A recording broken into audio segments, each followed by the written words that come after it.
Hi, welcome to another audiobook titled The Life Triumphant, Mastering the Heart and Mind by James Allen. Brought to you by Reed Media Production. Forward. Every being lives in his own mental world. His joys and sorrows are the creations of his own mind, and are dependent upon the mind for their existence. In the midst of the world, darkened with many sins and sorrows, in which the majority live, there abides another world, lighted up with shining virtues and unpolluted joy, in which the perfect ones live. This world can be found and entered, and the way to it is by self-control and moral excellence. It is the world of the perfect life, and it rightly belongs to man, who is not complete until crowned with perfection. The perfect life is not the faraway, impossible thing that men who are in darkness imagine it to be. It is supremely possible, and very near and real. Man remains a craving, weeping, sitting, repenting creature just so long as he wills to do so by clinging to those weak conditions. But when he wills to shake off his dark dreams and to rise, he arises and achieves. James Allen. Hail to thee, man divine, the conqueror of sin and shame and sorrow, no more weak.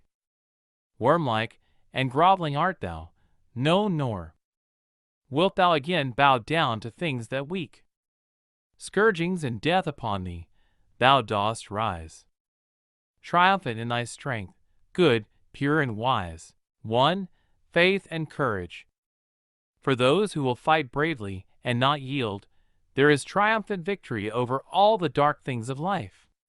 I state this at the beginning, that the reader may know there is no uncertainty about it. In the course of this book, I shall show what are the elements, in character and conduct, which go to build up the life of calm strength and superlative victory, to stand face to face with truth, to arrive, after innumerable wanderings and pains, at wisdom and bliss, not to be finally defeated and cast out, but ultimately to triumph over every inward foe. Such is man's divine destiny, such his glorious goal. And this, every saint, sage, and Savior has declared. In the present stage of the life of humanity, comparatively few reach this place of triumph, though all will reach it at last. Yet there is a glorious company of perfect ones who have attained in the past, and their number is being added to with each succeeding age. Men are as yet learners in the school of life, and most men die learners. But there are some who, in this life, through fixity of purpose and strenuous fighting against darkness, pain, and ignorance, acquire a right knowledge of life and pass joyfully beyond the pupil stage. Man is not to remain forever a schoolboy in the universe, to be whipped for follies and errors. When he wills and wishes, he can set his mind upon his task and master the lessons of life, becoming a confident and skilled scholar, living in understanding and peace, and not in ignorance and misery. The sorrows of life are profound and deeply rooted, but they can be fathomed and rooted out. The passions and emotions of human nature are, in their ungoverned state, overwhelming and painfully conflicting, but they can be so softened down, harmonized, and wisely directed and understood, as to become obedient servants for the outworking of enlightened purposes. The difficulties of life are great, its battle fierce, and its wished for issues are uncertain and elusive, so much so that every hour men and women are breaking down under the strain. Yet these conditions have no objective and arbitrary existence. In their true nature they are subjective and purely mental, and can be transcended. There is no inherent and permanent evil in the universal order, and the mind can be lifted up to the moral altitude where evil can touch it no more. A steadfast faith in an eternal and universal justice, in an overruling good, is the prelude to the life triumphant. The man who aims to become strong, serene, and steadfast at heart must, at the onset, have no doubt that the heart of life is good.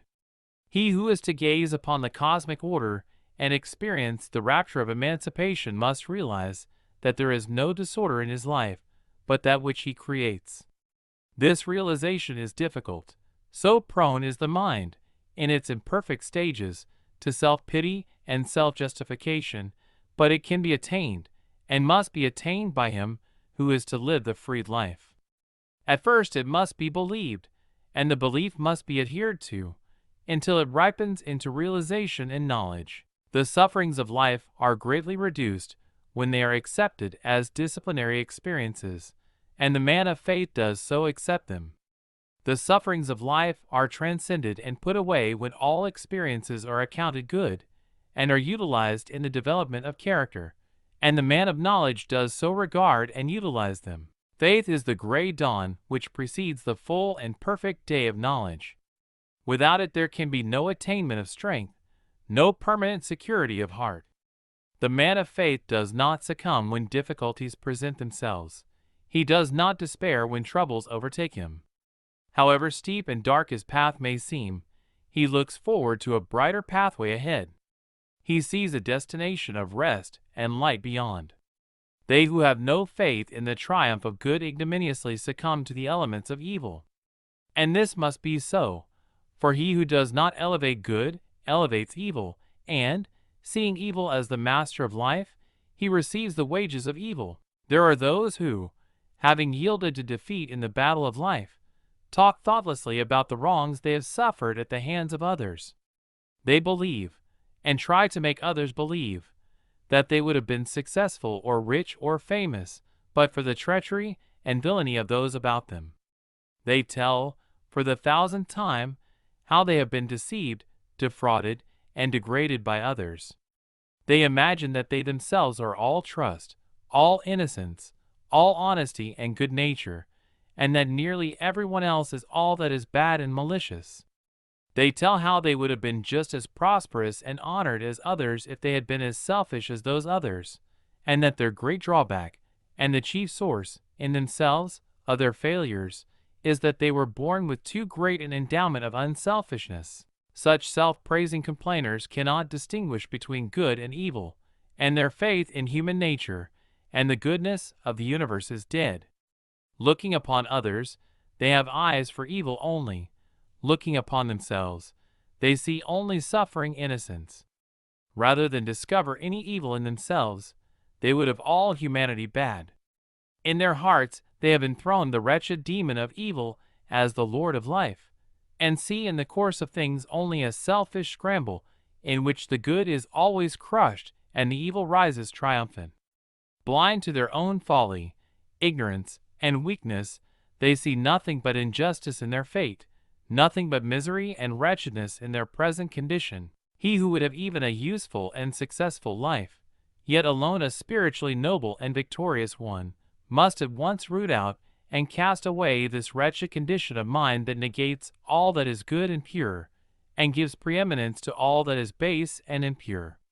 Misfortune, misery, and defeat most surely await the man who believes that dishonesty, deceit, and selfishness are the best weapons whereby to achieve a successful life.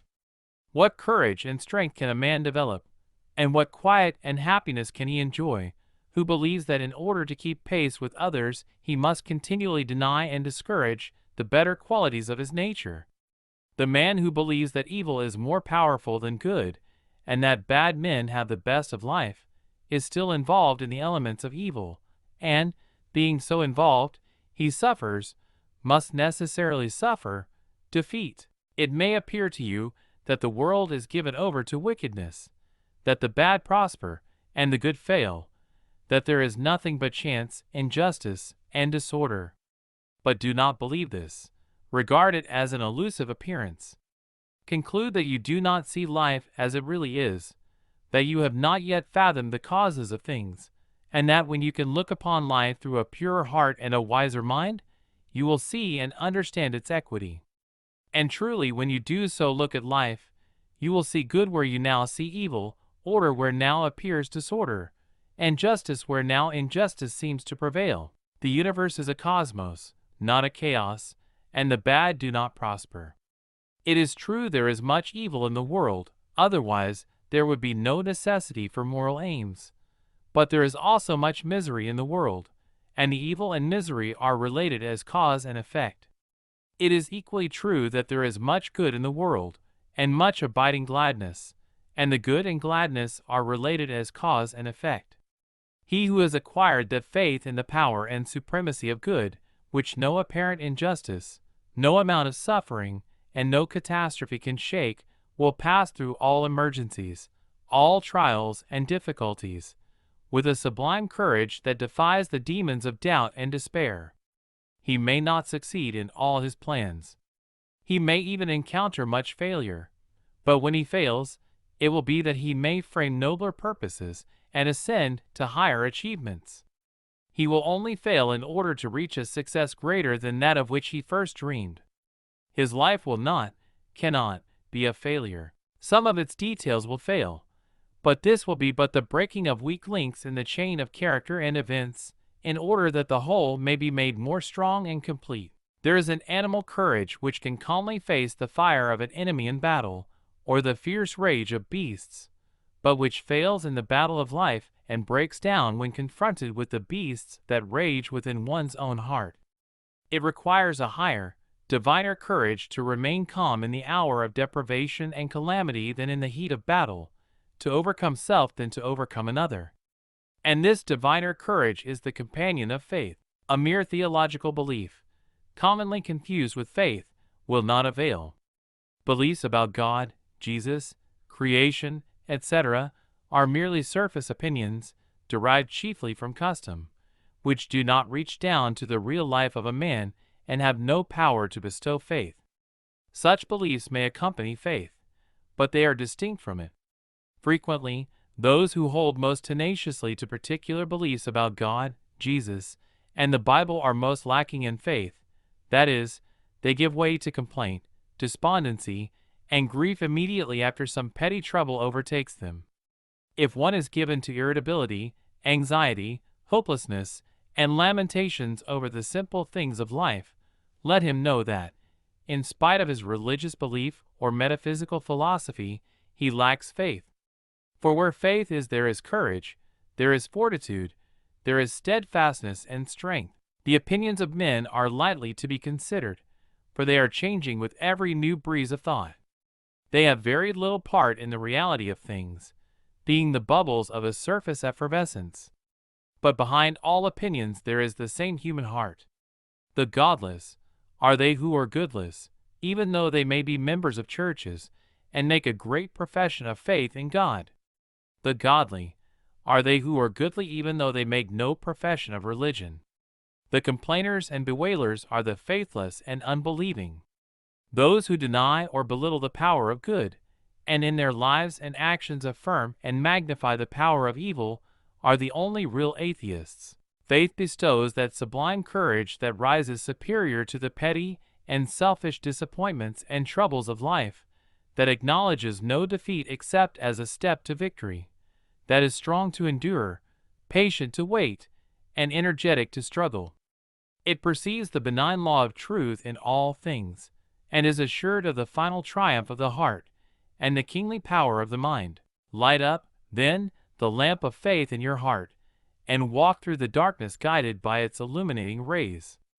Its light is dim, and cannot be compared with the sunlight brilliance of knowledge, but it suffices to lead one safely through the mist of doubt and the black darkness of despair, along the narrow, thorny ways of sickness and sorrow, and over the treacherous plains of temptation and uncertainty.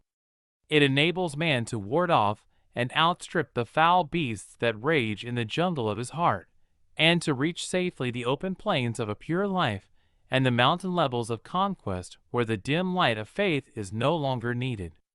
For, leaving behind him all the darkness, all the doubt, error, and sorrow, he enters into a new consciousness and upon a higher round of life, works, and acts, and lives self-contained and peaceful in the full and glorious light of knowledge. 2. Manliness, womanliness, and sincerity. Before a man can be truly godly, he must be manly. Before a woman can be truly godly, she must be womanly. There can be no true goodness apart from moral strength. Simpering, pretense, artificial behavior, flatteries, insincerities, and smiling hypocrisies, let these things be forever destroyed and banished from our minds. Evil is inherently weak, ineffectual, and cowardly. Good is essentially strong, effective, and courageous. In teaching men and women to be good, I teach them to be strong, free, self-reliant. They will greatly misunderstand me and the principles which I enunciate who imagine that because I teach gentleness, purity, and patience I teach the cultivation of an effeminate weakness. It is only the manly man and the womanly woman who can properly understand those divine qualities. No one is better equipped to achieve the life triumphant than they who, along with active moral qualities and a high sense of purity and honor, are also possessed of the strong animal nature of the normal man, that animal force which, in various forms, surges within you, and which, in the hour of excitement, carries you blindly away, causing you to forget your higher nature and to forfeit your manly dignity and honor. That same force controlled, mastered, and rightly directed, will endow you with the divine strength by which you can achieve the highest, noblest, most blissful victories of true living. The savage within you is to be scourged and disciplined into obedience. You are to be the master of your heart, your mind, yourself. Man is only weak and abject when he gives up the reins of government to the lower, instead of directing the lower by the higher. Your passions are to be your servants and slaves, not your masters. See that you keep them in their places, duly controlled and commanded, and they shall render you faithful, strong, and happy service. You are not vile. There is no part of your body or mind that is vile. Nature does not make mistakes. The universe is framed on truth. All your functions, faculties, and powers are good, and to direct them rightly is wisdom, holiness, happiness. To direct them wrongly is folly, sin, and misery. Men waste themselves in excesses, in bad tempers, hatreds, gluttonies, and unworthy and unlawful pleasures, and then blame life. They should blame themselves. A man should have more self-respect than to abuse his nature in any way.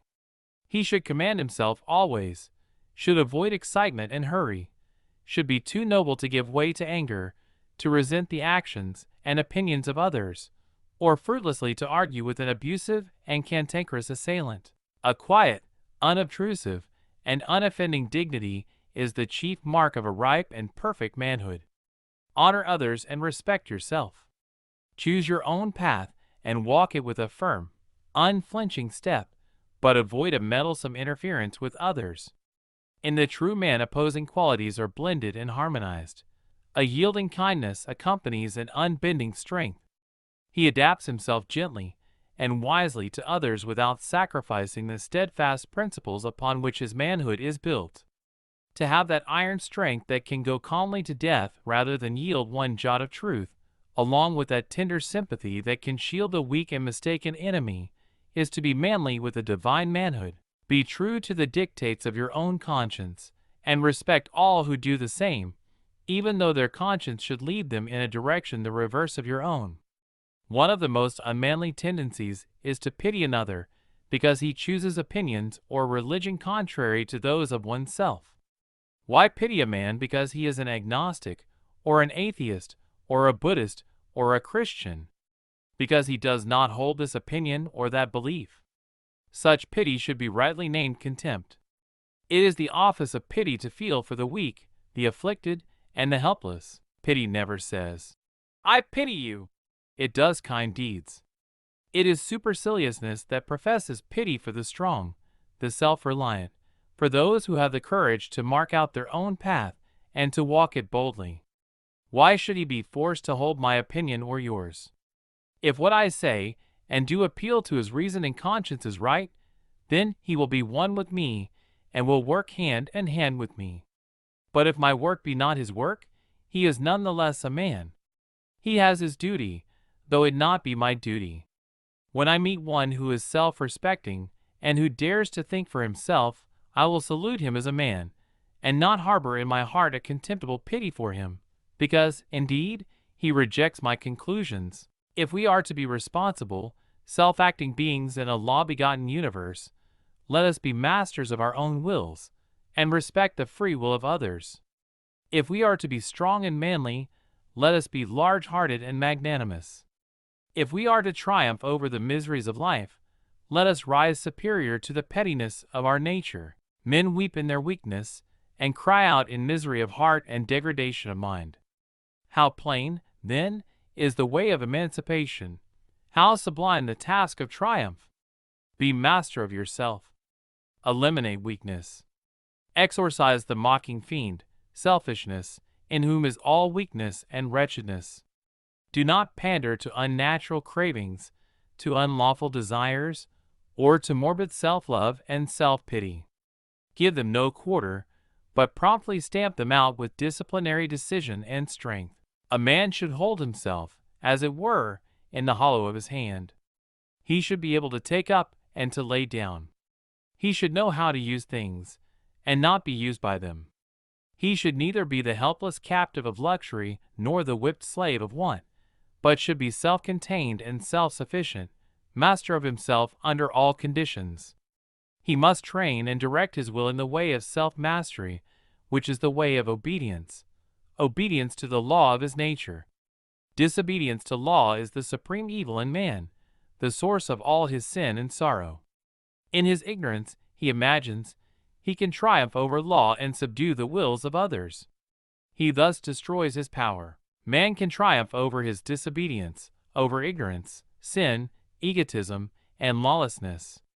He can conquer self, and herein lies his manly strength and divine power.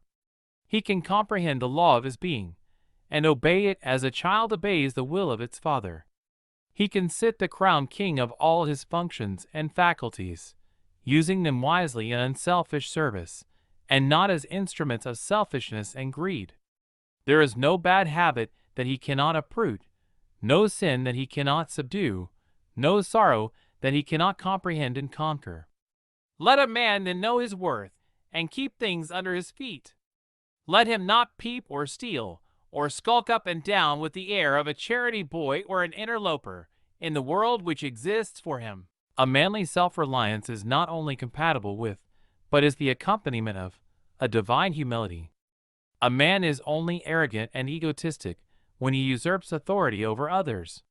He cannot claim nor exercise too great an authority over himself. Strong self-command, with gentle consideration for others, combine to make the truly manly man. To begin with, a man must be honest, upright, sincere. Deceit is the blindest folly. Hypocrisy is the weakest thing on earth. In trying to deceive others, a man most of all deceives himself. A man should be so free from guile, meanness, and deceit as to be able to look everybody in the face with a clear, open, unflinching gaze, free from shame and confusion, and with no inward shrinking or misgivings. Without sincerity a man is but a hollow mask, and whatsoever work he attempts to do, it will be lifeless and ineffectual. Out of a hollow vessel nothing but the sound of hollowness can come, and from insincerity nothing but empty words can proceed. Many are not consciously hypocrites, yet fall victims, thoughtlessly, to little insincerities, which undermine happiness and destroy the moral fabric of their character. Some of these people go regularly to their place of worship. They pray daily, year after year, for a purer heart and life, yet come from their devotions to vilify an enemy, or, worse still, to ridicule or slander an absent friend for whom, when they meet him or her, they will have nothing but smiles and smooth words. The pitiful part of it is that they are totally unconscious of their insincerity, and when their friends desert them, they speak complainingly of the faithlessness and hollowness of the world, and of people generally, and tell you sadly that there are no true friends in this world. Truly, for such there are no abiding friendships. For insincerity, even if not seen, is felt, and those who are incapable of bestowing trust and truth cannot receive it.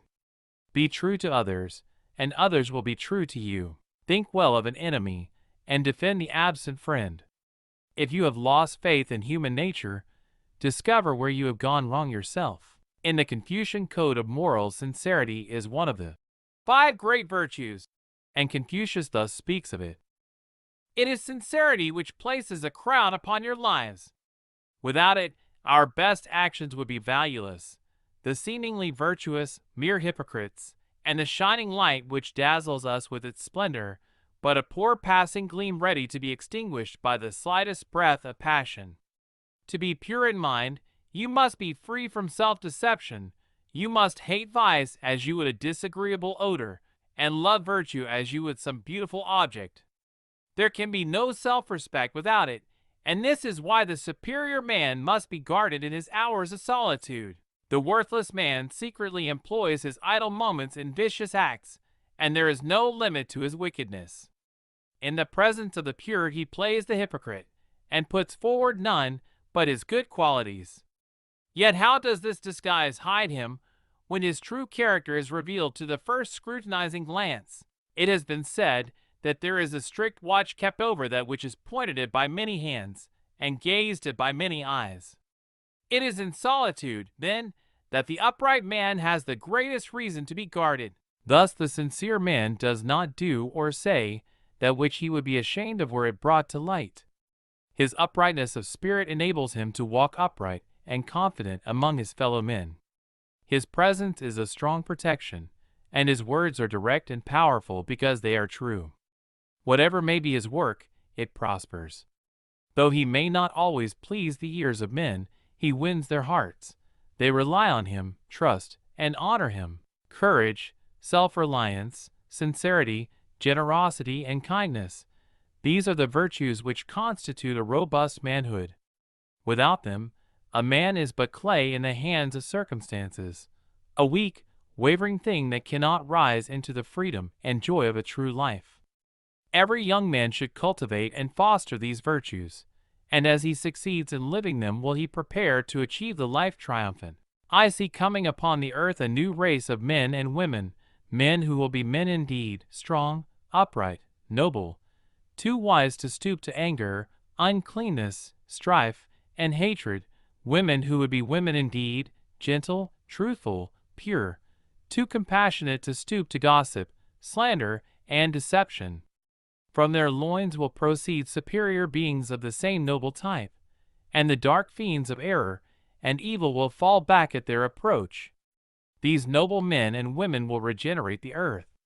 They will dignify man and vindicate nature, restoring humanity to love, happiness, and peace, and the life of victory over sin and sorrow will be established in the earth. 3. Energy and power. How wonderful is the universal energy! Never tiring, inexhaustible, and apparently eternal in its operation, it moves in atom and in star, informing the fleeting shapes of tune with its restless, glowing, pulsating power. Man is a portion of this creative energy, and in him it manifests, through a combination of mental faculties, as affection, passion, intelligence, morality, reason, understanding, and wisdom. He is not merely a blind conductor of energy, but he consciously uses, controls, and directs it. Slowly, but with certainty, is he gaining control of the forces without, and is making them do obedient service. And just as surely will he gain control of the forces within, the subtle energies of thought, and direct them into channels of harmony and happiness. Man's true place in the cosmos is that of a king, not a slave, a commander under the law of good, and not a helpless tool in the reign of evil. His own body and mind are the dual dominion over which he is to reign, a lord of truth, the master of himself, the wise user and controller of his store of pure, eternal, creative energy. Let him walk the earth unashamed, strong, valiant, tender, and kind, no longer prostrate in self-abasement, but walking erect in the dignity of perfect manhood, not groveling in selfishness and remorse, nor crying for pardon and mercy, but standing firm and free in the sublime majesty of a sinless life. Long as man regarded himself as vile, weak, and unworthy, and has been content to remain so. But in the new era which has just now burst upon the world, he is to make a glorious discovery that he is pure, powerful, and noble when he rises up and wills. The rising up is not against any outward enemy, not against neighbor, nor governments, nor laws, nor spirits, nor principalities, but against the ignorance, folly, and misery which beset him in the dominion of his own mind. For it is only by ignorance and folly that man is slavish. By knowledge and wisdom his kingdom is restored. Let them who will preach man's weakness and helplessness, but I will teach his strength and power. I write for men, not for babes, for those who are eager to learn and earnest to achieve, for those who will put away, for the world's good, a petty personal indulgence, a selfish desire, a mean thought, and live on as though it were not, without craving and regret. The truth is not for the frivolous and the thoughtless. The life triumphant is not for triflers and loiterers. Man is a master. If he were not, he could not act contrary to law. Thus his so-called weakness is an indication of strength. His sin is the inversion of his capacity for holiness. For what is his weakness and sin but misdirected energy, misapplied power? In this sense, the wrongdoer is strong, not weak, but he is ignorant, and exerts his strength in wrong directions instead of right, against the law of things instead of with it. Suffering is the recoil of misdirected strength. The bad man becomes good by reversing his conduct. If you are weeping over your sins, cease to commit those sins, and establish yourself in their opposing virtues. It is thus that weakness is converted into strength, helplessness into power, and suffering into bliss.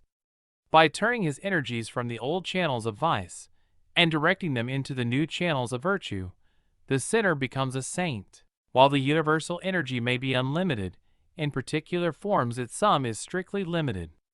A man is possessed of a given amount of energy, and he can use it or misuse it, can conserve and concentrate it, or dissipate and disperse it.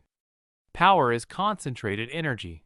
Wisdom is that energy adapted to beneficent ends. He is the man of influence and power who directs all his energies towards one great purpose, and patiently works, and waits for its fulfillment, sacrificing his desires in other and more pleasant directions. He is the man of folly and weakness, who, thinking chiefly of pleasure, gratifies the desire of the hour, or follows the whim and impulse of the moment, and so drifts thoughtlessly into peevishness and poverty of mind. The energy used in one direction is not available for use in other directions. This is a universal law both in mind and matter. Emerson calls it the law of compensation. Gain in a given direction necessitates loss in its opposite direction. The force placed in one scale is deducted from the other scale. Nature is always endeavoring to strike a balance. The energy which is dissipated in idleness is not given to work. The pleasure seeker cannot also be a true seeker. The force wasted in a fit of bad temper is drawn from the man's store of virtue, particularly the virtue of patience. Spiritually, this law of compensation is the law of sacrifice. Selfish pleasure must be sacrificed if purity is to be gained. Hatred must be yielded up if love is to be acquired. Vice must be renounced if virtue is to be embraced. Earnest men soon discover that if they are to accomplish anything that is successful, strong, and enduring in worldly, intellectual, or spiritual channels, they must curb their desires and sacrifice much that seems sweet, yea, even much that seems important. Hobbies, bodily and mental indulgences, enticing companionships, alluring pleasures, and all work that does not tend to some central purpose in his life must be sacrificed by the man of strong resolve. He opens his eyes to the fact that time and energy are strictly limited, and so he economizes the one and concentrates the other. Foolish men waste their energies in swinish ease and gluttonous indulgence, in frivolous pleasures and empty talk, in hateful thoughts and irritable outbursts of passion, in vain controversy and meddlesome interference. They then complain that many are more fortunately equipped than they are for a useful, successful, or great life, and they envy their honored neighbor who has sacrificed self to duty and has devoted all his energies to the faithful performance of the business of his life. He who is just, speaks the truth, and does what is his own business, him the world will hold dear.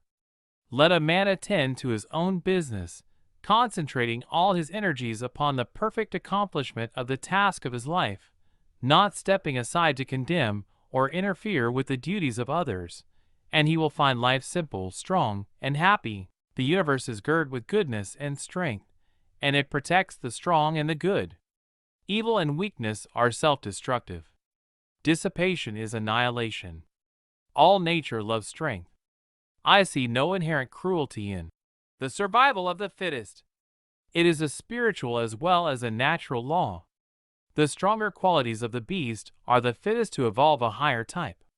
The nobler moral qualities in man are his emancipators, and it is well that they should dominate and ultimately crush out the ignoble tendencies. Most certain it is that he who gives dominion to the lower courts destruction, and does not survive, either in the struggle of life without or the battle of truth within.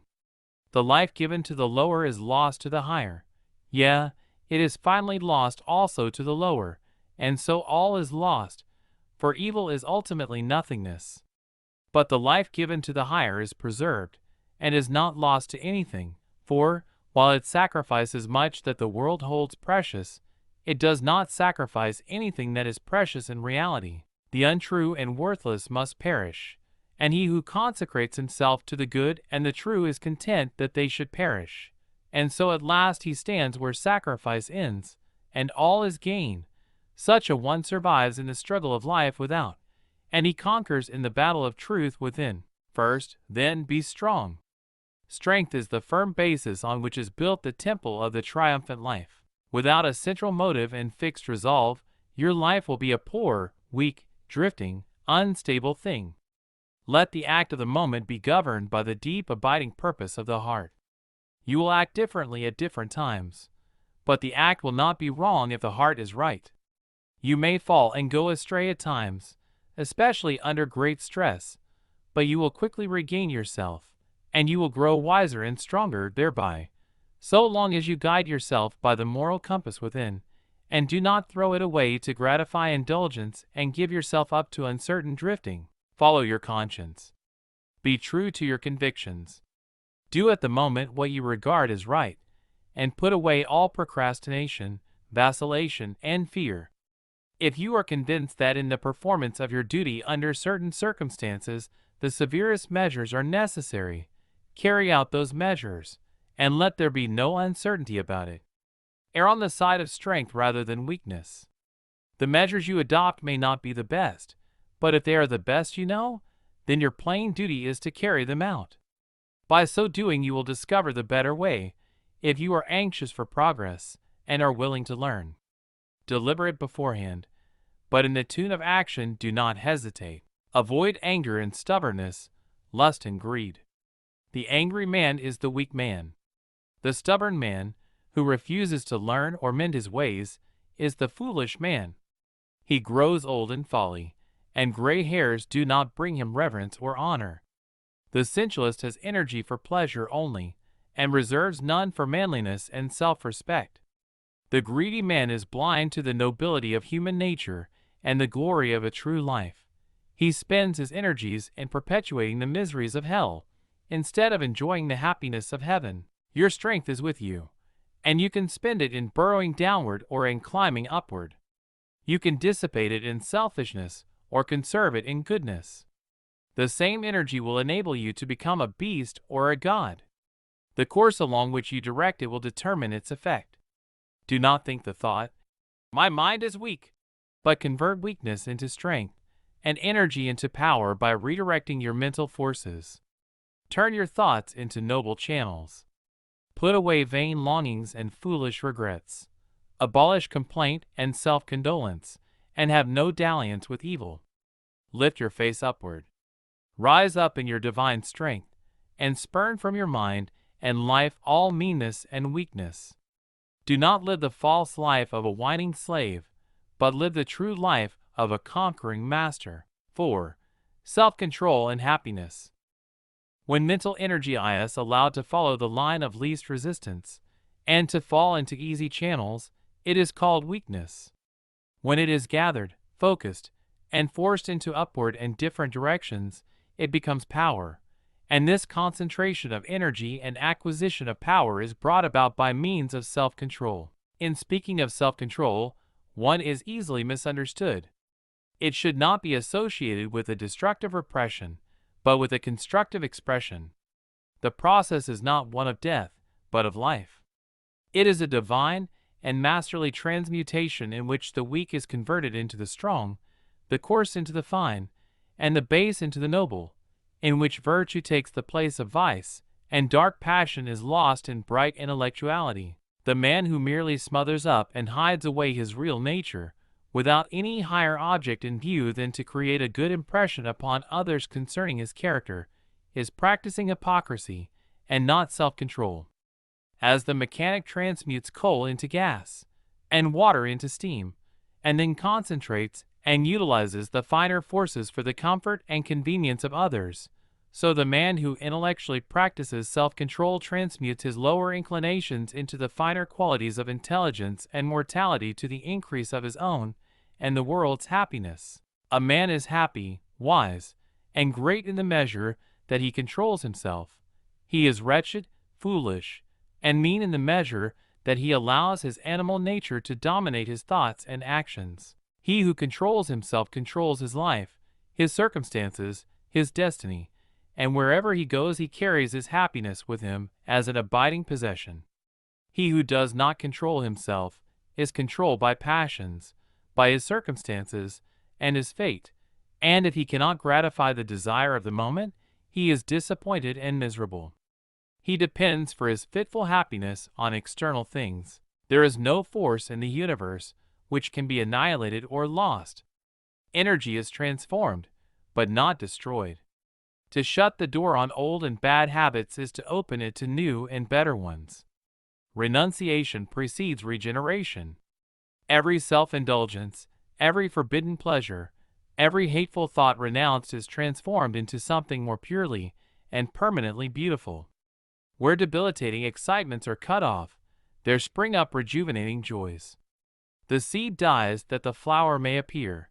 The grub perishes, but the dragonfly comes forth. Truly, the transformation is not instantaneous, nor is the transition a pleasant and painless process.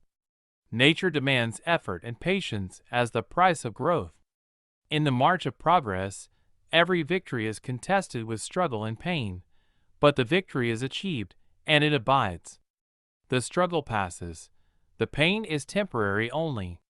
To demolish a firmly fixed habit, to break up a mental tendency that has become automatic with long use, and to force into birth and growth a fine characteristic or lofty virtue. To accomplish this necessitates a painful metamorphosis, a transitional period of darkness, to pass through which patience and endurance are required.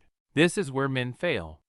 This is where they slip back into their old, easy, animal ruts, and abandon self-control as too strenuous and severe.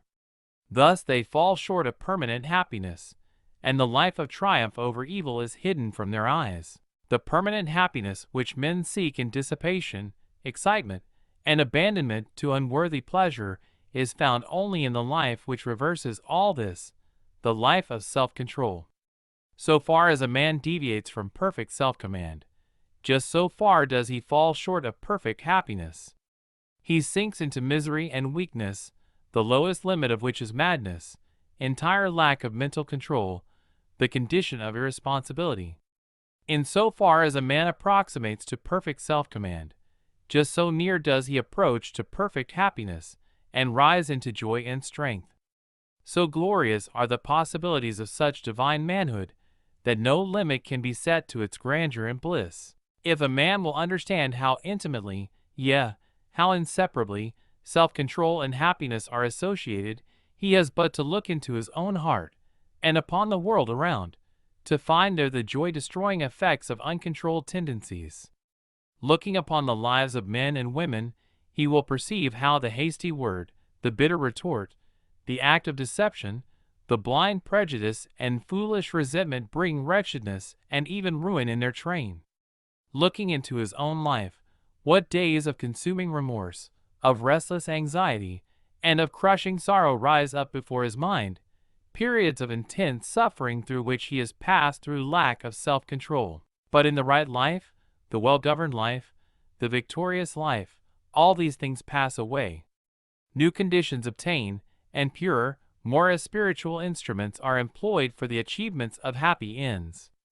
There is no more remorse, because there is no more wrongdoing. There is no more anxiety, because there is no more selfishness. There is no more sorrow, because truth is the source of action. The much desired thing which self pursues with breathless and uncontrolled eagerness, yet fails to overtake, comes unbidden, and begs to be admitted to him who works and waits in perfect self-command. Hatred, impatience, greed, self-indulgence, vain ambitions, and blind desires, the instruments by which self shapes its ill-finished existence, what clumsy tools they are, and how ignorant and unskillful are they who employ them. Love, patience, kindness, self-discipline, transmuted ambitions, and chastened desires, instruments of truth, by which is shaped a well-finished existence, what perfect tools they are, and how wise and skillful are they who use them. Whatsoever is gained by feverish haste and selfish desire is attained in fuller measure by quietness and renunciation. Nature will not be hastened. She brings all perfection in due season. Truth will not be commanded. He has his conditions and must be obeyed. Nothing is more superfluous than haste and anger. A man has to learn he cannot command things, but that he can command himself, that he cannot coerce the wills of others, but that he can mold and master his own will, and things serve him who serve truth. People seek guidance of him who is master of himself. It is a little understood, yet simple and profound truth, that the man who cannot command himself under the severest external stress is unfit to guide others or to control affairs. It is the fundamental principle in the moral and political teachings of Confucius that, before attempting to govern affairs, a man should learn to govern himself. Men who habitually give way, under pressure, to hysterical suspicions, outbursts of resentment, and explosions of anger are unfit for weighty responsibilities and lofty duties, and usually fail, sooner or later, even in the ordinary duties of life, such as the management of their own family or business. Lack of self-control is foolishness, and folly cannot take precedence over wisdom. He who is learning how to subdue and control his turbulent, wandering thoughts is becoming wiser every day. Though for a time the temple of joy will not be completed, he will gather strength in laying its foundations and building its walls, and the day will come when, like a wise master builder, he will rest at peace in the beautiful habitation which he has built. Wisdom inheres in self-control, and in wisdom is pleasantness and peace. The life of self-control is no barren deprivation, no wilderness of monotony. Renunciation there is, but it is a renunciation of the ephemeral and false in order that the abiding and true may be realized. Enjoyment is not cut off, it is intensified. Enjoyment is life. It is the slavish desire for it that kills. Is there anywhere a more miserable man than he who is always longing for some new sensation? Is there anywhere a more blessed being than he who, by self-control, is satisfied, calm, and enlightened? Who has most of physical life and joy, the glutton, the drunkard, and the sensualist who lives for pleasure only, or the temperate man who holds his body in subjection, considering its needs and obeying its uses? I was once eating a ripe, juicy apple as it came from the tree, and a man near me said, "I would give anything if I could enjoy an apple like that." I asked, "Why can't you?" His answer was, "I have drunk whiskey and smoked tobacco until I have lost all enjoyment in such things." In pursuit of elusive enjoyments, men lose the abiding joys of life. And as he who controls his senses has most of physical life, joy, and strength, so he who controls his thoughts has most of spiritual life, bliss, and power. For not only happiness, but knowledge and wisdom also are revealed by self-control. As the avenues of ignorance and selfishness are closed, the open gates of knowledge and enlightenment appear. Virtue attained is knowledge gained. The pure mind is an enlightened mind. He has well-being who controls himself well. I hear men speak of the monotony of goodness.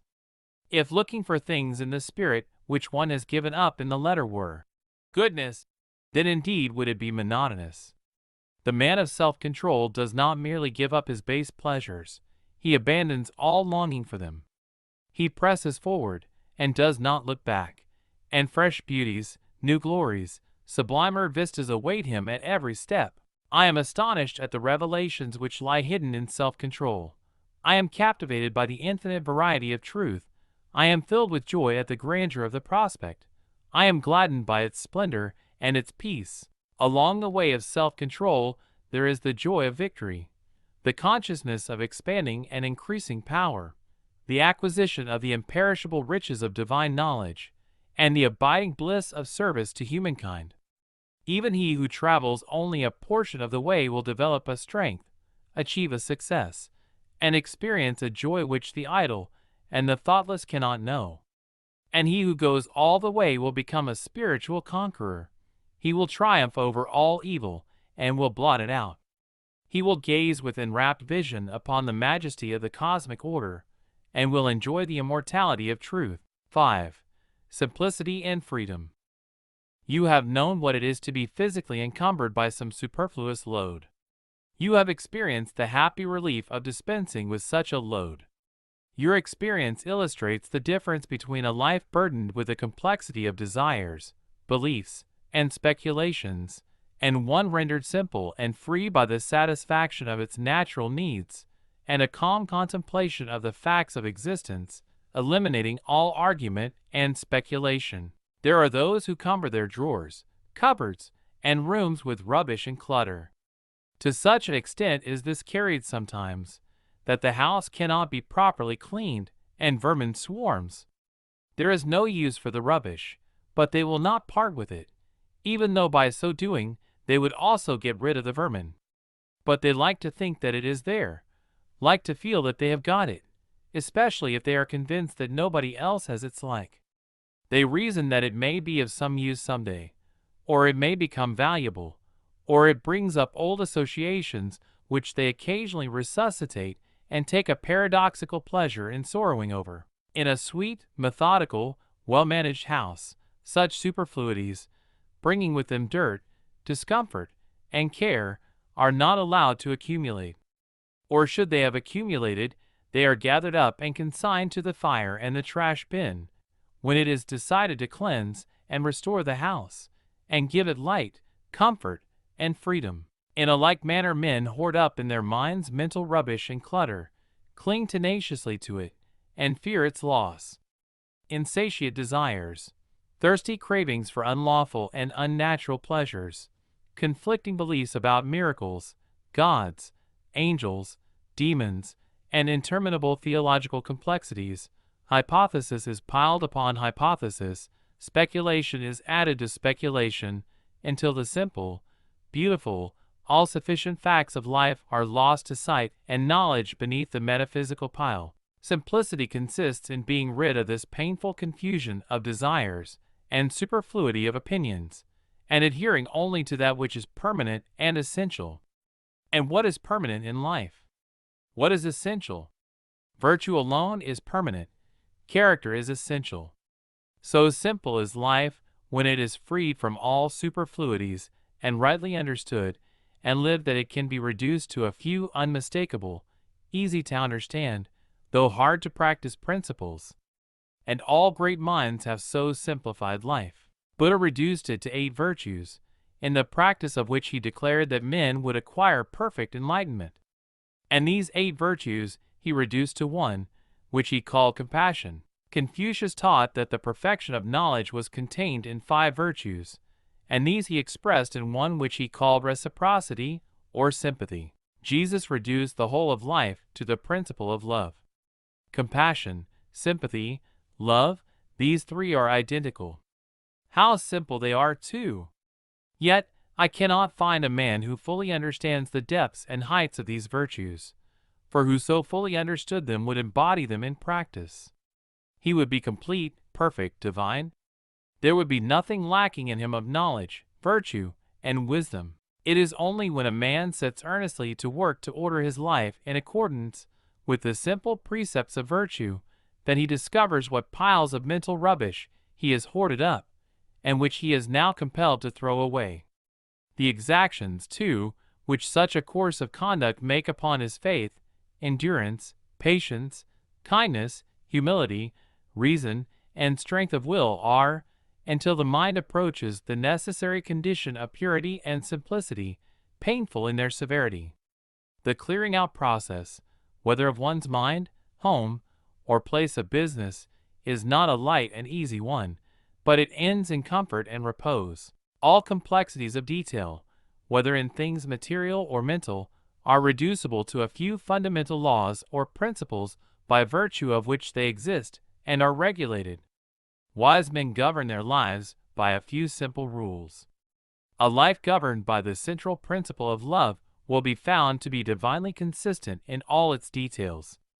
Every thought, word, act will fall into proper place, and there will be no conflict and confusion. "What?" asked the learned man of the Buddhist saint, who had acquired a wide reputation for sanctity and wisdom. "What is the most fundamental thing in Buddhism?" The saint replied, "The most fundamental thing in Buddhism is to cease from evil and to learn to do good." "I did not ask you," said the learned man, "to tell me what every child of 3 knows. I want you to tell me what is the most profound, the most subtle, and the most important thing in Buddhism." "The most profound, the most subtle, the most important thing in Buddhism," said the saint, "is to cease from evil and to learn to do well. It is true that a child of 3 may know it, but gray-haired old men fail to put it into practice." The commentator then goes on to say that the learned man did not want facts. He did not want truth. He wanted to be given some subtle metaphysical speculation which would give rise to another speculation, and then to another and another, and so afford him an opportunity of bringing into play the wonderful intellect of which he was so proud. A member of a philosophical school once proudly said to me, "Our system of metaphysics is the most perfect and the most complicated in the world."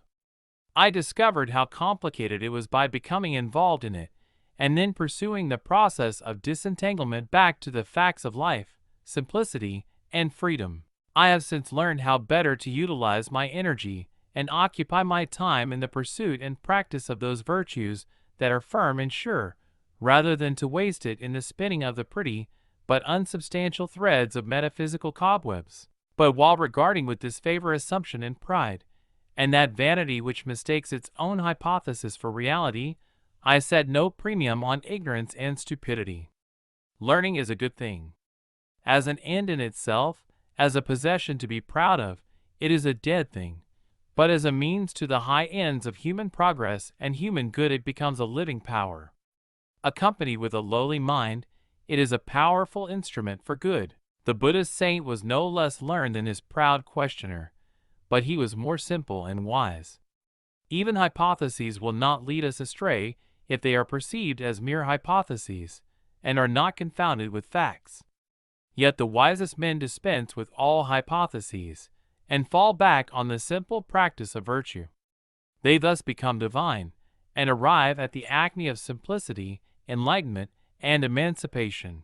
To arrive at the freedom and joy of simplicity, one must not think less, he must think more.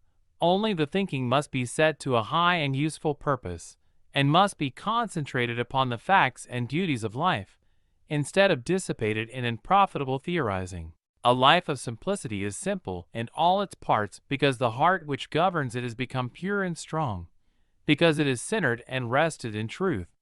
Harmful luxuries in food and vain superfluities in dress, exaggerations of speech and insincerities of action, thoughts that tend to intellectual display and empty speculation, all these are set aside in order that virtue may be better understood and more earnestly embraced.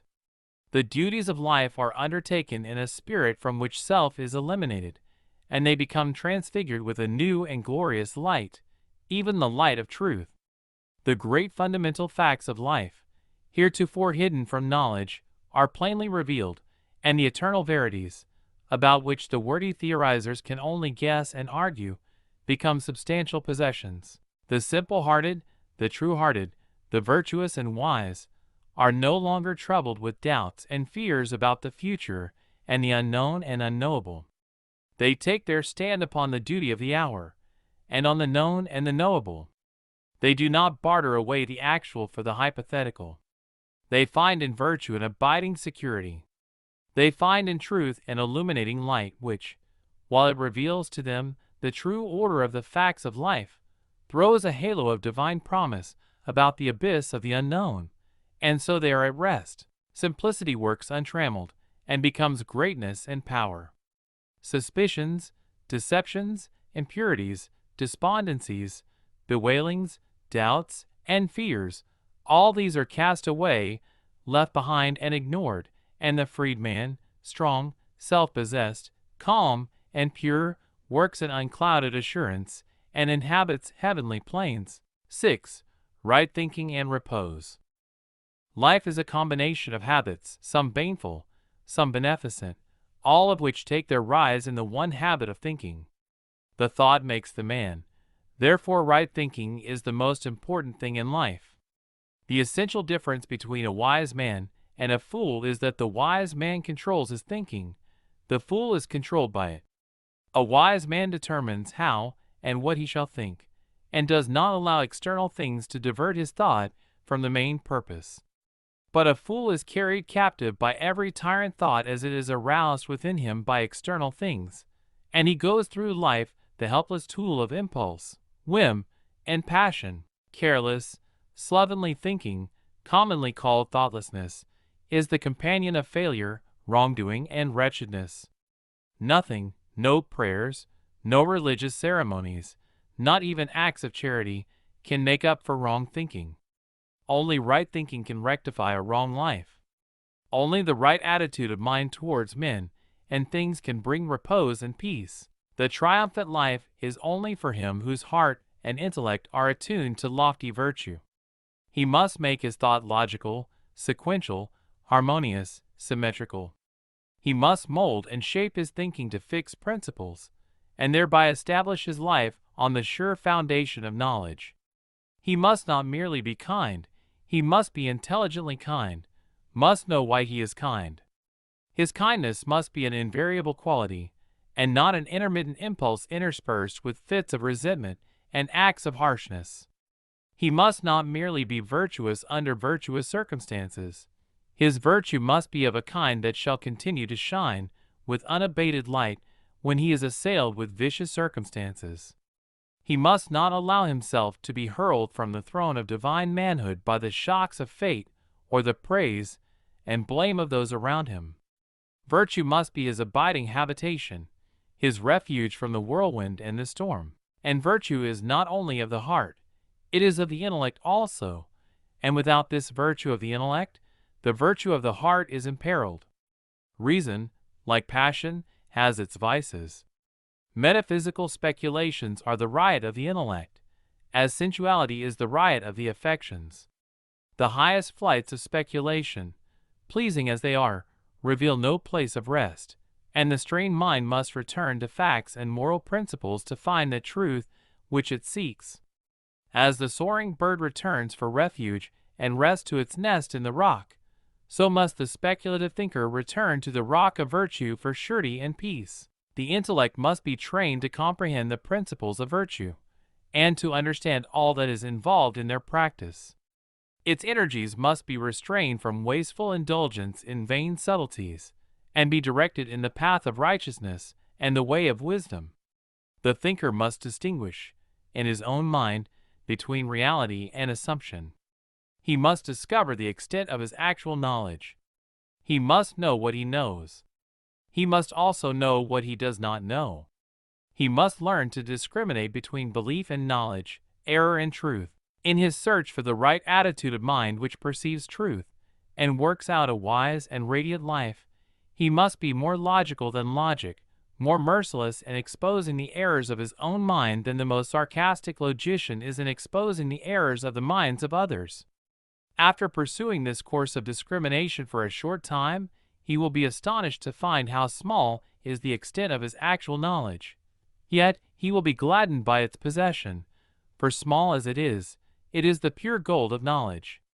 And what is better, to have a few grains of gold hidden away in tons of ore, where it is useless, or to extract the gold and throw away the ore, As the miner sifts away bushels of dull earth to find the sparkling diamond, so the spiritual miner, the true thinker, sifts away from his mind the accumulation of opinions, beliefs, speculations, and assumptions to find the bright jewel of truth which bestows upon its possessor wisdom and enlightenment, and the concentrated knowledge which is ultimately brought to light by this sifting process is found to be so closely akin to virtue that it cannot be divided from it, cannot be set apart as something different.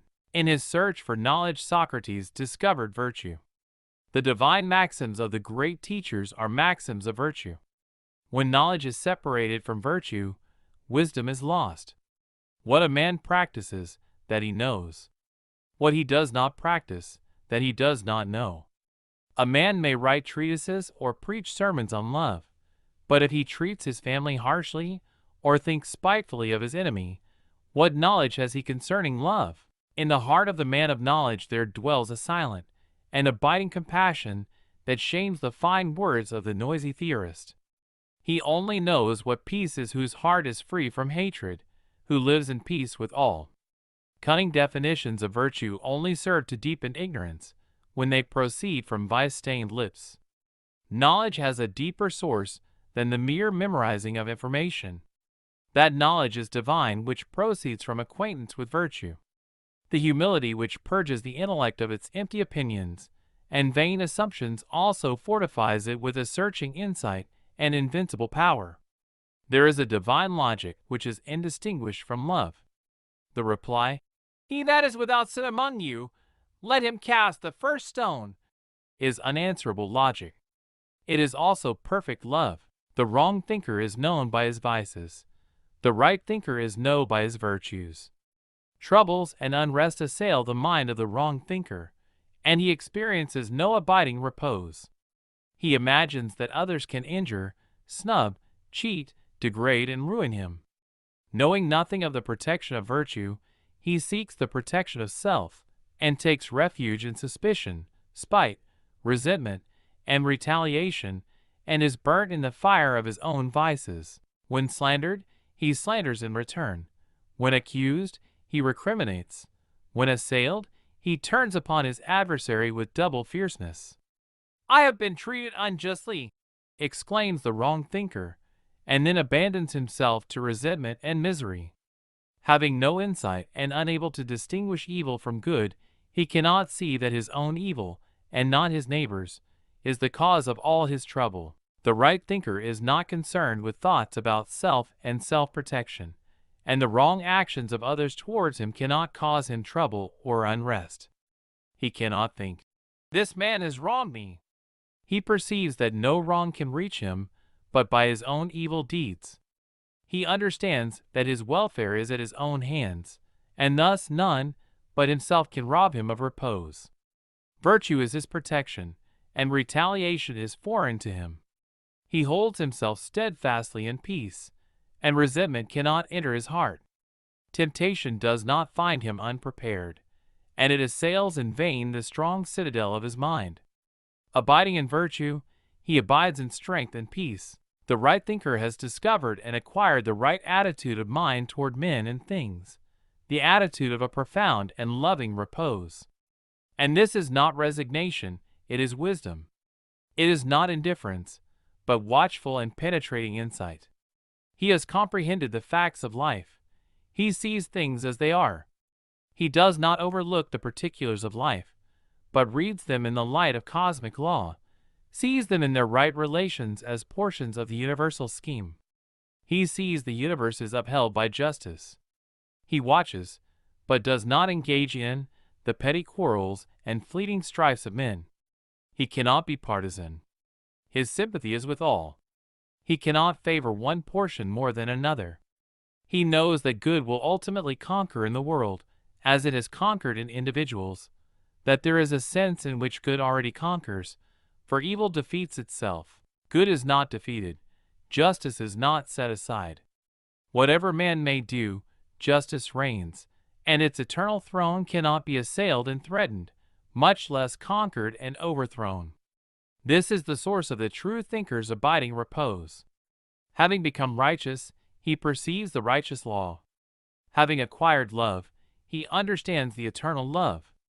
Having conquered evil, he knows that good is supreme. He is only the true thinker whose heart is free from hatred, lust, and pride, who looks out upon the world through eyes washed free from evil, whose bitterest enemy arouses no enmity, but only tender pity in his heart, who does not talk vainly about things of which he has no knowledge, and whose heart is always at peace. And by this a man may know that his thoughts are in accordance with the truth, that there is no more bitterness in his heart, that malice has departed from him, that he loves where he formerly condemned.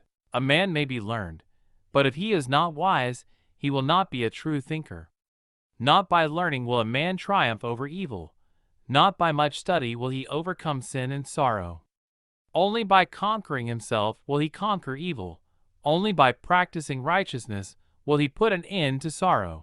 Not for the clever, nor the learned, nor the self-confident is the life triumphant, but for the pure, the virtuous, the wise.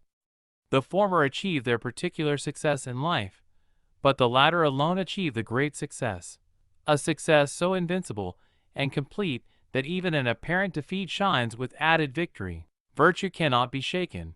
Virtue cannot be confounded. Virtue cannot be overthrown. He who thinks in accordance with virtue, who acts righteously, whose mind is the servant of truth, he it is who conquers in life and in death. For virtue must triumph, and righteousness and truth are the pillars of the universe. 7. Calmness and resource. He who has truth is always self-possessed. Hurry and excitement, anxiety and fear have no place in the purified mind and the true life. Self-conquest results in perpetual calm. Calmness is the radiant light which adds a luster to all the virtues. Like the nimbus round the head of the saint, it surrounds virtue with its shining halo. Without calmness, a man's greatest strength is but a kind of exaggerated weakness. Where is a man's spiritual strength? Where indeed is his ordinary manly strength, who loses his balance with almost every petty disturbance from without? And what enduring influence can a man have who forgets himself in sinful abandonment or unseemly rage in the hour of temptation and crisis? The virtuous put a check upon themselves, and set a watch upon their passions and emotions. In this way they gain possession of the mind, and gradually acquire calmness. And as they acquire calmness, they acquire influence, power, greatness, abiding joy, and fullness and completeness of life.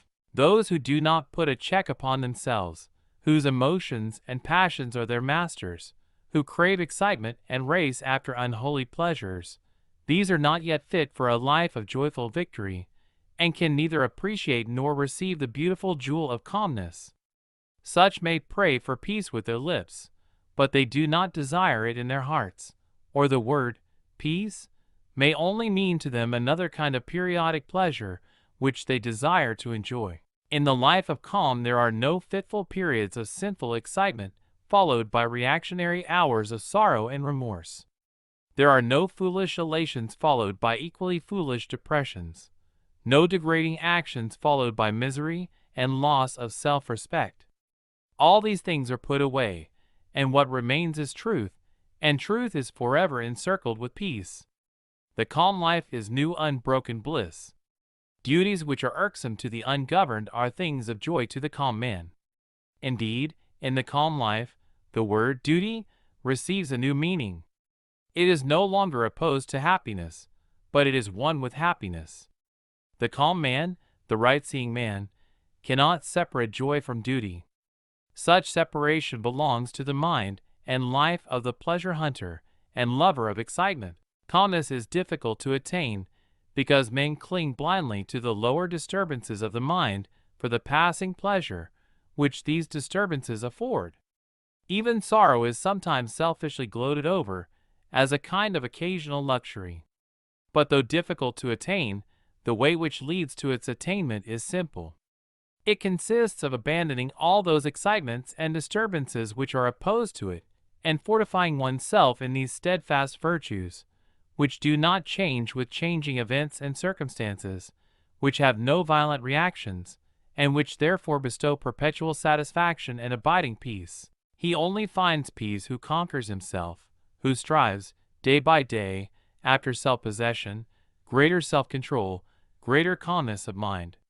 One can only be a joy to himself and a blessing to others in the measure that he has command of himself, and such self-command is gained only by persistent practice. A man must conquer his weaknesses by daily effort. He must understand them and study how to eliminate them from his character. If he continues to strive, not giving way, he will gradually become victorious. Each little victory gained, though there is a sense in which no victory can be called little, will be so much more calmness acquired and added to his character as an eternal possession. He will thus make himself strong, capable, and blessed, fit to perform his duties faultlessly, and to meet all events with an untroubled spirit. But even if he does not, in this life, reach that supreme calm which no shock can disturb, he will become sufficiently self-possessed and pure to enable him to fight the battle of life fearlessly, and to leave the world a little richer for having known the goodness of his presence. By constantly overcoming self, a man gains a knowledge of the subtle intricacies of his mind, and it is this divine knowledge which enables him to become established in calmness. Without self-knowledge there can be no abiding peace of mind, and those who are carried away by tempestuous passions cannot approach the holy place where calmness reigns. The weak man is like one who, having mounted a fiery steed, allows it to run away with him, and carry him whithersoever it wills. The strong man is like one who, having mounted the steed, governs it with a masterly hand, and makes it go in whatever direction, and at whatever speed he commands. Calmness is the crowning beauty of a character that has become, or is becoming, divine, and is restful and peace-giving to all who come in contact with it. Those who are still in their weakness and doubt find the presence of the calm mind restful to their troubled minds, inspiring to their faltering feet, and rich with healing and comfort in the hour of sorrow. For he who is strong to overcome self is strong to help others. He who has conquered soul weariness is strong to help the weary on the way. That calmness of mind, which is not disturbed or overthrown by trials and emergencies, or by the accusations, slanders, and misrepresentations of others, is born of great spiritual strength. It is the true indication of an enlightened and wise understanding. The calm mind is the exalted mind. Divinely gentle and externally strong is that man who does not lose his serenity, nor forget his peace when falsehoods and indignities are heaped upon him. Such calmness is the perfect flower of self-control. It has been slowly and laboriously gained, by patiently passing through the fires of suffering, by subjecting the mind to a long process of purification. The calm man has discovered the spring of both happiness and knowledge within himself, and it is a spring that can never run dry. His powers are at his full command, and there is no limit to his resources. In whatever direction he employs his energies, he will manifest originality and power. And this is so because he deals with things as they are, and not with mere opinions about things. If he has any opinions left, he is no longer enamored of them, but sees them as they are, mere opinions, and therefore of no intrinsic value. He has abolished egotism, and, by obedience to law, has become one with the power in nature and the universe. His resources are untrammeled by selfishness, his energies unhindered by pride. There is a sense in which he has ceased to regard anything as his own. Even his virtues belong to truth, and not exclusively to his person. He has become a conscious principle of cosmic power, and is no longer a mean, dwarf thing, seeking petty personal ends. And having put away self, he has put away the greed, the misery, the troubles and fears which belong to self. He acts calmly, and accepts all consequences with equal calmness. He is efficient and accurate, and perceives all that is involved in any undertaking. He does not work blindly. He knows that there is no chance of favor. The mind of the calm man is like the surface of a still lake. It reflects life and the things of life truly. Whereas, the troubled mind, like the troubled surface of the lake, gives back a distorted image of all things which fall upon it. Gazing into the serene depths within him, The self-conquered man sees a just reflection of the universe. He sees the cosmic perfection, sees the equity in his own lot. Even those things which are regarded by the world as unjust and grievous, and which formerly appeared so to him, are now known to be the effects of his own past deeds, and are therefore joyfully accepted as portions of the perfect whole. Thus his calmness remains with him, with its illimitable fund of resource in joy and enlightenment. The calm man succeeds where the disturbed man fails. He is fit to deal with any external difficulty, who has successfully grappled with the most intricate difficulties and problems within his own heart. He who has succeeded in governing the within is best equipped to govern the without. The calm mind perceives a difficulty in all its bearings and understands best how to meet it. The disturbed mind is the lost mind. It has become blind, seeing not whither to go, but only feeling its own unhappiness and fear. The resources of the calm man are superior to all incidents which may befall him. Nothing can alarm him, nothing can find him unprepared, nothing can shake his strong and steadfast mind. Wheresoever duty may call him, there will his strength manifest itself. There will his mind, free from the frictions of self, exhibit its silent and patient power. Whether he be engaged in things worldly or things spiritual, he will do his work with concentrated vigor and penetrating insight. Calmness means that the mind is harmoniously adjusted, perfectly poised. All its extremes, once so antagonistic and painful, are reconciled, merged into one grand central principle with which the mind has identified itself. It means that the runaway passions are tamed and subjected, the intellect is purified, and the will is merged into the cosmic will. That is, it is no longer centered upon narrow personal ends, but is concerned with the good of all. A man is not wholly victorious until he is perpetually calm. While passing things disturb him, his understanding is unripe, his heart is not altogether pure. A man cannot advance in the triumph of life while he flatters and deceives himself. He must awake and be fully alive to the fact that his sins, sorrows, and troubles are of his own making and belong to his own imperfect condition. He must understand that his miseries have their root in his own sins, and not in the sins of others. He must strive after calmness as the covetous man strives after riches, and he must not rest satisfied with any partial attainment. He will thus grow in grace and wisdom, in strength and peace, and calmness will descend upon his spirit as the refreshing dew descends upon the flowers. Where the calm mind is, there is strength and rest, there is love and wisdom. There is one who has fought successfully innumerable battles against self, who, after long toil in secret against his own failings, has triumphed at last. 8. Insight and nobility. In the pursuit and practice of virtue, there at last comes a time when a divine insight dawns upon the mind. It searches into the causes and principles of things, which, once attained, establishes its possessor firmly in virtue. It renders him invulnerable to the assaults of temptation, and invincible in his work for the world. When the understanding is ripened by the culture of virtue, vicious inclinations disappear, and wrongdoing becomes impossible. When individual conduct is perceived as an unbroken series of causes and effects, the perceiving mind finally decides for virtue, and the lower selfish elements are just cast away forever. Until a man perceives the just law which operates in human life, whatever virtue he may manifest at any given time, he is not firmly established in nobility of character, he is not fully armored with righteousness, and is not safely lodged in his final refuge.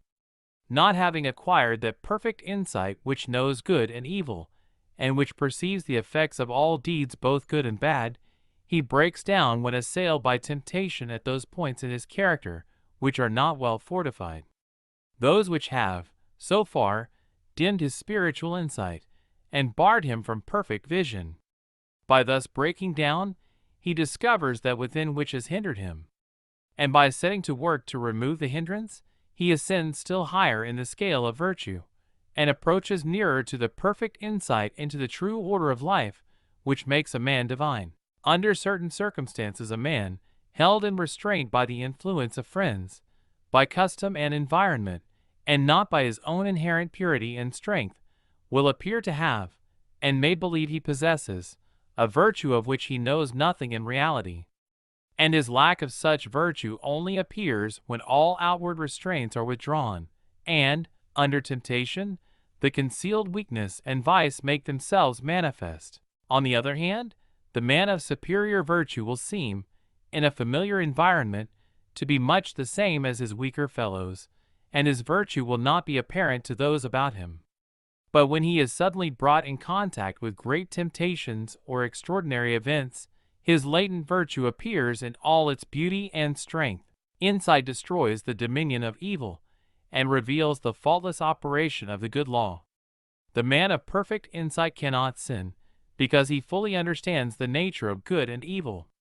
And it is impossible for one who knows good and evil, in all their ramifications of cause and effect, to choose the evil and reject the good. Just as the sane man would not choose ashes in preference to food, so the spiritually awakened man would not choose evil in preference to good. The presence of sin is an indication of self-delusion and of ignorance. The spiritual vision is warped or undeveloped, and there is confusion of mind concerning the nature of good and evil. In the early stages of virtue, a man arrays himself against the forces of evil which appear to him to be overpowering in their might, and almost, if not entirely, unconquerable. But with the advent of insight, a new light is thrown upon the nature of things, and evil appears as it actually is, a small, dark, powerless thing, a mere negation, and not a formidable force or combination of forces. The man of insight knows that the root of evil is ignorance, and not an intelligent power, and that all sin and suffering proceed therefrom. Thus, knowing evil to be merely a deprivation of good, he cannot hate it, but manifests compassion for all sinning and suffering beings. Indeed, he who has so far conquered the evil in his own heart as to know the nature and source of evil cannot possibly hate, dislike, or despise any being, no matter how far removed from virtue it may be. But, while fully perceiving the degradation of character, he understands the dark spiritual condition from which such degradation springs, and so he pities and helps where, without insight, he would hate and despise. Love ever attends upon insight, and pity waits on knowledge. That insight which proceeds from self-purification and long acquaintance with virtue makes itself manifest in the form of ripeness of character. There is an unchanging strength and sweetness combined, a clearness of intellect, a virile strength of will, and a gentleness of heart, a combination which denotes a cultured, mellowed, perfected being, one who has acquired sympathy, compassion, purity, and wisdom. Thus, while goodness gives insight, insight renders goodness permanent, fixes the mind in the love and practice of all that is pure and noble, and stamps upon man's brow the seal of divinity. The man whose goodness is of the kind that does not alter with altered environment, or with the changing attitudes of those around him, has reached the divine goodness. He understands the supreme good. He is no longer concerned with evil as a thing that can harm, but he is concerned with good only. And so he ignores evil and recognizes only good. He perceives that men commit evil out of the mistaken idea of good, and thus perceiving, no hatred against any can enter his peaceful heart. The life of such a man is powerful, no matter how obscure it may be, for goodness is the most powerful thing in the world. The fact of his living and moving among men confers incalculable benefit upon the race, although during his lifetime this may not be perceived or understood. So powerful is goodness that the destiny of the world was, is, and will be in the hands of the good. Those who are good are the guides and emancipators of humanity. In the present period of its development, they are taking the race rapidly along in its evolutionary journey, and this, not in any mystical or miraculous sense, but in a very practical and normal sense, by their exemplary lives, by the power of their deeds. The good men who help the world are not wonder workers, though undeveloped minds have ever tried to make them such, but the workers of righteousness, servants of the good law. The world never was, is not, and will not be, under the dominion of evil, for such a condition would mean non-existence, evil being merely the negation of good, as darkness is the negation of light. It is light, and not darkness, which is the sustaining power. Evil is the weakest thing in the world, and cannot accomplish anything. The universe not only makes for good, the universe is good, and evil always falls short and fails. Insight is seeing in the light of truth, that light which is the revealer of all things. As the light of day reveals all objects in the world in their proper forms, so when the light of truth enters the mind it reveals all the things of life in their proper proportions. He who searches his own heart by the aid of truth, searches all hearts. He who, by long searching, has perceived the perfect law which is operative in his mind, has revealed the divine law which is the stay and substance of the universe. Insight disperses error, and puts an end to superstition. Sin is the only error. Men attack each other's beliefs, and remain in ignorance. When they get rid of their own sins, they will become enlightened. Superstition springs from sin. Looking through darkened eyes, men see evil things which are delusions of ignorance. Conceiving in their hearts unlawful things, their imagination is troubled with monsters and terrors which have no existence in reality. Where there is pure insight there is no fear. Devils, demons, wrathful and jealous gods, vampires and evil spirits, and all the hideous host of the ideological monsters, have vanished from the universe along with the feverish nightmare which gave them birth. And before the rapt gaze of the purified one, there spreads a universe of orderly beauty and inviolate law. The man of insight lives in the beatific vision of the saints, not as a fleeting experience in a moment of exceptional purity, but as a constant, normal condition of mind. He has completed his long journey through self and sorrow, and is at peace. He has conquered, and is glad. He sees all the sin, misery, and pain that are in the world more plainly and vividly than other men. But he now sees it as it is in its cause, inception, growth, and fruitage, not as it appeared to him when he was blindly involved in it, and his mind was distorted by impurities. He watches the growth of beings, from the immature to the mature, through periods of change and pain, with tender compassion and solicitude, as the mother watches the growth of her child through the helpless period of its infancy. He sees justice operating in all things. While men are waxing wrathful over the triumph of wrong, he knows that wrong is not triumphed, but is brought to naught. He sees the overruling right which, though concealed from worldly eyes, remains forever unshaken. He sees the littleness, the puny weakness, the blind folly of evil as compared with the majesty, the invincible power, and the all-seeing wisdom of good. And thus, knowing and seeing, his mind is finally fixed in that which is good.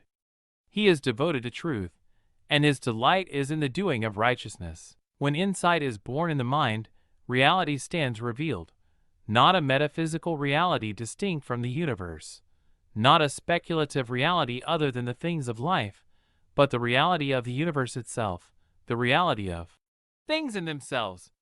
Insight is triumphant over change and decay, for it perceives the abiding in change, the eternal in the transient, the immortal in the things which pass away. And herein is the meaning of that fixed nobility of character of the saints and sages, and superlatively of the great teachers of the race, that they perceive and abide in reality. They know life in its completion. They understand and obey the righteous law. Having conquered self, they have conquered all delusions. Have triumphed over sin, they have triumphed over sorrow. Having purified themselves, they see the perfect cosmos. He who chooses the right, the pure, the good, and clings to them through all misunderstandings, insults, and defeat, reaches, at last, the place of insight, and his eyes open upon the world of truth. Then his painful discipline is ended. The lower conditions no more affect him or cause him sorrow. Purity and joy abide with him, and the universe again rejoices in the triumph of good, and hails another conqueror. 9. Man the master. By the mastery of self, a distinct form of consciousness is evolved which some would call divine. It is distinguished from that ordinary human consciousness, which craves personal advantages and gratifications on the one hand, and is involved in remorse and sorrow on the other. This divine consciousness concerns itself with humanity and the universe, with eternal verities, with righteousness, wisdom, and truth, and not with pleasures, protection, and preservation of the personality. Not that personal pleasure is destroyed, but that it is no longer craved and sought, it no longer takes a foremost place. It is purified, and it is received as the effect of right thought and action, and is no longer an end in itself. In divine consciousness, there is neither sin nor sorrow. Even the sense of sin has passed away, and the true order and purpose of life being revealed, no cause is found for lamentation. Jesus called this state of consciousness the kingdom of heaven. Buddha named it nirvana. Lao Tzu's term for it was Tao. Emerson refers to it as the oversoul, and Dr. Buck calls it cosmic consciousness in his valuable work bearing that title. The ordinary human consciousness is self-consciousness. Self, the personality, is placed before everything else. There are ceaseless anxieties and fears concerning the self. Its possible loss is thought to be the most grievous calamity, and its eternal preservation the most important thing in the universe. In divine consciousness, all this has passed away. Self has disappeared. Therefore, there can be no more fears and anxieties concerning the self, and things are considered and known as they are, and not as they afford pleasure or cause pain to self, not as self wishes them to be for its own temporal or eternal happiness. The self-conscious man is subject to desire. The divinely conscious man is master of desire. The former considers what is pleasant or unpleasant. The latter acts from the righteous law without reference to pleasure or pain. The race is passing through self-consciousness to divine consciousness, through the slavery of self, with its sense of sin and shame, to the freedom of truth, with its sense of purity and power. The great teachers and saviors of the race have already attained. In former existences, they have already passed through all forms of self-consciousness, and now, having subjugated self, have become divinely conscious. They have reached the summit of evolution on this earth, and have no further need to be reborn in the self-conscious form. They are masters of life. Having conquered self, they have acquired the supreme knowledge. Some of them are worshipped as God because they manifest a wisdom and a consciousness which is quite distinct from the normal self-consciousness of humanity, and which is therefore regarded with, and surrounded by, incomprehensible mystery.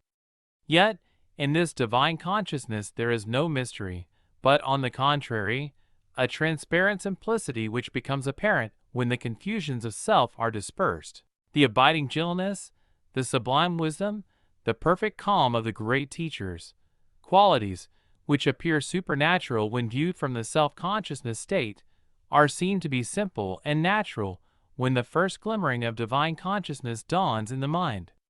And such divine consciousness does not appear until a high degree of morality is attained by self-conscious man. Man becomes divinely conscious, divinely wise, divinely gentle and strong in the measure that he subdues and dominates within those passions by which humanity is subdued and dominated. The divine master is one who has attained mastery over self. The abiding nobility, beneficent characteristics, and unobtrusive virtue which mark off the spiritually enlightened man from others are the fruits of self-conquest, the logical outcome of a long struggle to master and comprehend those mental forces which the self-conscious man blindly obeys without understanding. Self-conscious man is a slave to self. Obeying self-centered inclinations, he is in submission to his passions, and to the sorrows and pains which allegiance to those passions inflict upon him. He is conscious of sin and sorrow, but sees no way out of these conditions. And so he invents theologies which he substitutes for effort, and which, while affording him fitful comfort through uncertain hope, leave him the easy victim of sin and the willing prey of sorrow. Divinely conscious man is the master of self. He obeys truth and not self. He curbs and directs his inclinations, and is conscious of a growing power over sin and sorrow. He sees that there is a way out of these conditions by the path of self-mastery. He needs no theologies to aid him, but exerts himself in right doing, and is gladdened by a sense of victory and increasing purity and power. When his mastery is complete, he has no inclinations but those which accord with truth. He has then become the conqueror of sin, and is no longer subject to sorrow. Enlightened, wise, and ever more peaceful and happy is he who has subjected, overcome, and cast out the turbulent self that reigned within. The tempests of sorrow do not chill him. The cares and troubles which beset man pass him by, and no evil thing overtakes him. Secure in divine virtue, no enemy can overthrow him, no foe can do harm. Kind and peaceful, no person, power, nor place can rob him of repose. There is no enemy but self, no darkness but ignorance, no suffering but that which springs from the insubordinate elements of one's own nature. No man is truly wise who is involved in likes and dislikes, wishes and regrets, desires and disappointments, sins and sorrow. All these conditions belong to the self-conscious state, and are indications of folly, weakness, and subjection. He is truly wise who, in the midst of worldly duties, is always calm, always gentle, always patient. He accepts things as they are, and does not wish nor grieve, desire nor regret. These things belong to the divinely conscious state, the dominion of truth, and are indications of enlightenment, strength, and mastery. He who does not desire riches, fame, or pleasures, who enjoys what he has, yet does not lament when it is taken from him, he is indeed wise. He who desires riches, fame, and pleasure, who is discontented with what he has, yet laments when it is taken from him, he is indeed foolish. Man is fitted for conquest, but the conquest of territory will not avail. He must resort to the conquest of self. The conquest of territory renders man a temporal ruler, but the conquest of self makes him an eternal conqueror. Man is destined for mastery, not the mastery of his fellow men by force, but the mastery of his own nature by self-control. The mastery of his fellow men by force is the crown of egotism, but the mastery of self by self-control is the crown of humility. He is man the master who has shaken off the service of self for the service of truth, who has established himself in the eternal verities. He is crowned, not only with perfect manhood, but with divine wisdom. He has overcome the disturbances of the mind and the shocks of life. He is superior to all circumstances. He is the calm spectator, but no longer the helpless tool of events. No more is sinning, weeping, repenting mortal, he is pure, rejoicing, upright, immortal. He perceives the course of things with a glad and peaceful heart, a divine conqueror, master of life and death. 10. Knowledge and victory. Faith is the beginning of the triumphant life, but knowledge is its consummation. Faith reveals the way, but knowledge is the goal. Faith suffers many afflictions. Knowledge has transcended affliction. Faith endures, knowledge loves. Faith walks in darkness, but believes. Knowledge acts in light, and knows. Faith inspires to effort. Knowledge crowns effort with success. Faith is the substance of things hoped for. Knowledge is the substance of those things possessed. Faith is the helpful staff of the pilgrim. Knowledge is the city of refuge at the journey's end. Without faith there will be no knowledge, but when knowledge is acquired, the work of faith is finished. The life triumphant is a life of knowledge, and by knowledge is meant, not book learning, but life learning, not superficial facts committed to memory, but the deep facts and truths of life, grasped and comprehended. Apart from this knowledge there is no victory for man, no rest for his weary feet, no refuge for his aching heart. There is no salvation for the foolish except by becoming wise. There is no salvation for the sinful except by becoming pure. There is no liberation for man from the turmoil and troubles of life, but through divine knowledge reached by the pathway of a pure and blameless life. Nowhere is there permanent peace except in an enlightened condition of mind, and a pure life, and an enlightened mind are identical. But there is salvation for the foolish because wisdom can be acquired. There is salvation for the sinful because purity can be embraced. There is liberation for all men from the troubles and turmoil of life because whosoever wills to do so, whether rich or poor, learned or unlearned, can enter the lowly way of blamelessness which leads to perfect knowledge. And because of this, that there is deliverance for the captives and victory for the defeated, there is rejoicing in the high places, and the universe is glad. The man of knowledge, being victorious over himself, is victorious over sin, over evil, over all the disharmonies of life. Out of the old mind marred by sin and sorrow, he has framed a new mind glorified by purity and peace. He has died out of the old world of evil, and is reborn in a new world where love and faultless law prevail, where evil is not, and he has become deathless and immortal good. Anxiety and fear, grief and lamentation, disappointment and regret, wretchedness and remorse, these things have no part in the world of the wise. They are the shadowy inhabitants of the world of self, and cannot nay, they are seen to have no substantiality in the light of wisdom. The dark things of life are the dark conditions of a mind not yet illuminated by the light of wisdom. They follow self as the shadow of substance. Where selfish desires go, there they follow. Where sin is, there they are. There is no rest in self. There is no light in self. And where the flames of turbulent passions and fires of consuming desires are rife, the cool airs of wisdom and peace are not felt. Safety and assurance, happiness and repose, satisfaction and contentment, joy and peace, these are the abiding possessions of the wise, earned by right of self-conquest, the results of righteousness, the wages of a blameless life. The substance of a right life is enlightenment, knowledge, and the spirit of knowledge is peace. To be victorious over self in all the issues of life is to know life as it is in reality, and not as it appears in the nightmare of self. It is to be in peace in all passages, and not to be stricken with trouble and grief in the common happenings of life. As the ripe scholar is no more troubled by incorrect work and lessons imperfectly done, and the painful reproof and punishment formerly inflicted by his teachers are left behind forever, so the perfected scholar in virtue, the wise man and woman, the enlightened doer of righteousness, is no more troubled with wrongdoing and folly, which are merely the imperfectly accomplished lessons of life. And the scourging of sorrow and remorse have passed away forever. The skilled scholar has no more doubt or fear concerning his ability. He has overcome and dispersed the ignorance of his intellect. He has attained to learning, and he knows that he has attained.